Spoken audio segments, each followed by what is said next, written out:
In this video, I will show you how to fix no sound during Messenger video calls. First, make sure your device isn't muted. Use the volume buttons on your device to increase the media volume. Next, open Messenger and start a video call. During the call, tap on the three-dot menu, then select Audio Output. Make sure audio is set to your phone speaker and not a Bluetooth device or headphones.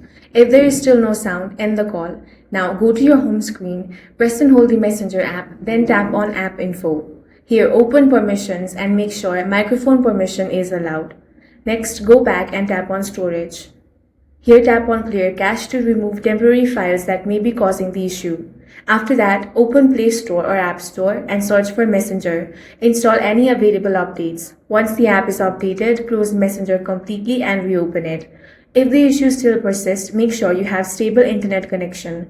Try switching between Wi-Fi and mobile data, then test the call again. That's all for this video. If you found it useful, make sure to hit the like button and subscribe for more videos like this.